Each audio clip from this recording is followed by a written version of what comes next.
절대 탈출 불가. 악마의 섬에서 사라진 3명의 죄수. 그들은 살아있는가? 샌프란시스코만. 차가운 조류가 소용돌이치는 섬. 이곳은 한때 미국에서 가장 악명 높은 요새, 알카트라즈였습니다. 29년 동안 이 섬은 절대 탈출 불가의 전설을 만들어냈습니다. 이곳을 지키는 것은 수백 명의 경비병이 아니었습니다. 3km 넘어 자유의 도시에서 풍겨오는 희망의 달콤한 냄새, 그리고 그 희망을 짓밟는 태평양의 얼음장 같은 물결. 바로 절망의 공포였습니다.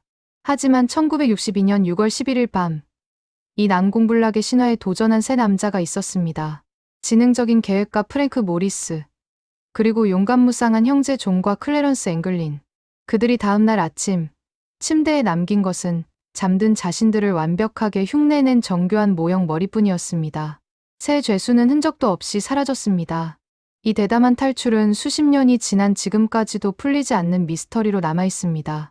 그들은 악마의 섬을 벗어나 자유를 쟁취했을까요? 아니면 차가운 만조 속에서 역사의 그림자가 되었을까요? 오늘 우리는 그 기적 같았던, 혹은 비극이었을지도 모르는 그 밤의 진실을 파헤쳐 봅니다. 알카트라즈는 범죄자들의 무덤이었습니다. 이곳에 수감된 순간 외부 세계와의 모든 연결은 끊어진다고 믿어졌습니다. 하지만 모리스는 달랐습니다. 그는 IQ 133의 천재적인 지능을 가졌으며 이미 여러 교도소를 탈출한 경험이 있는 베테랑이었습니다.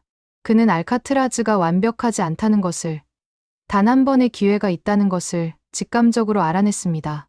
모리스가 발견한 취약점은 그들의 눈높이 뒤, 바로 낡은 환기구였습니다. 시간이 흐르면서 소금물에 부식된 콘크리트와 낡은 파이프가 그들의 눈에는 희망의 문으로 보였습니다. 그는 앵글린 형제와 함께 비밀스러운 계획을 공유했습니다. 수개월 동안 그들은 감방 안에서 비밀스러운 공작 활동을 펼쳤습니다. 훔치거나 주운 도구들, 예를 들어 숟가락에 손잡이를 깎아 만든 끌, 도난당한 선풍기 모터로 만든 드릴, 심지어는 손톱깎이까지. 이 조악한 도구들로 그들은 매일 밤 낡은 환기구를 파냈습니다. 이 모든 작업은 교도소 오케스트라의 연습 소리나 밤늦게 울려 퍼지는 아코디언 소리에 묻혀 은밀하게 진행되었습니다. 계획의 성공은 치밀한 위장술에 달려 있었습니다. 간수들의 야간 순찰을 속이기 위해 그들은 역사상 가장 대담하고 기이한 미끼를 만들어냈습니다. 바로 더미 헤드입니다. 화장지, 비누, 샴푸, 잡지 등을 섞어 차르처럼 반죽한 후 이발소에서 몰래 모은 머리카락을 심어 넣어 마치 밤새 평온하게 잠들어 있는 죄수의 얼굴처럼 보이게 만들었습니다. 그 정교함은 간수들의 손전등 빛 아래에서조차 진짜 사람으로 착각하게 만들 정도였습니다. 하지만 탈출의 마지막이자 가장 위험한 단계는 바다를 건너는 것이었습니다. 그들은 수십 벌의 비옷을 훔쳐 접착제로 이어붙여 부풀릴 수 있는 뗏목과 구명조끼를 만들었습니다. 뗏목의 크기는 가로 4.2m, 세로 1.8m. 좁은 감방 안에서 이 모든 것을 설계하고 제작해냈다는 사실은 그들의 자유를 향한 의지가 얼마나 광적이었는지를 보여줍니다. 그들의 손끝에서 악마의 섬을 벗어날 수 있는 마지막 희망이 완성되고 있었습니다. 1962년 6월 11일, 하늘은 먹구름으로 뒤덮였고 거센 비바람이 몰아쳤습니다. 탈출하기에 이보다 더 완벽한 밤은 없었습니다. 요동치는 파도와 바람 소리는 그들이 벽을 빠져나오는 소음을 완벽하게 감추어 주었습니다. 자정 무렵, 모리스가 가장 먼저 구멍으로 빠져나왔습니다. 그리고 그들이 남긴 더미 헤드는 침대에 누워 간수들의 눈을 속였습니다.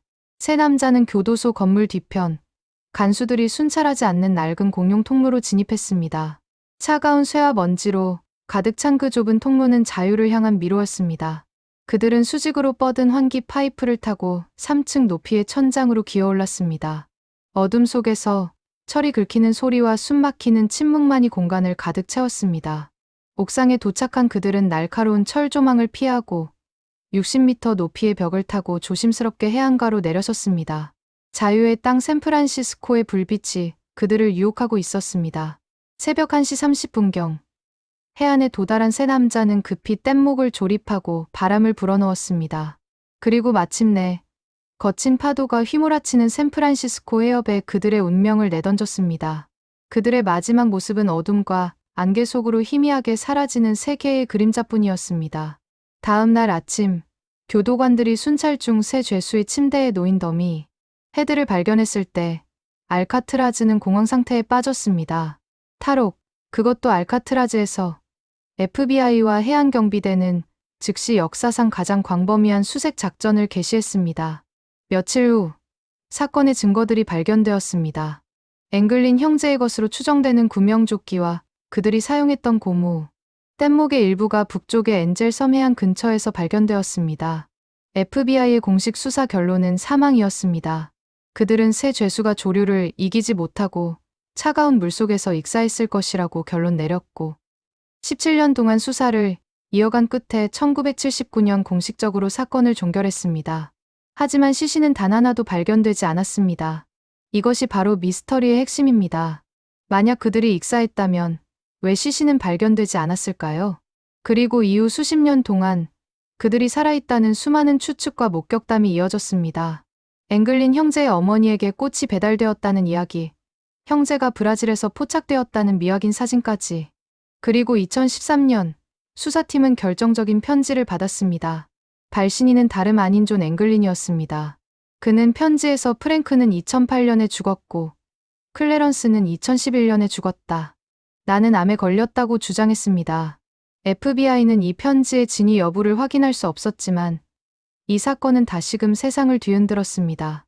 알카트라즈는 이 사건이 있은 지 1년 만인 1963년에 문을 닫았습니다. 세 남자의 탈출은 이 악명 높은 교도소의 존재 이유였던 불멸의 신화를 산산조각 냈습니다. 그들이 차가운 만주 속으로 사라져 역사의 비극이 되었는지 아니면 평생을 자유인으로 숨어 살며 교도소의 패배를 증명했는지는 여전히 미스터리입니다.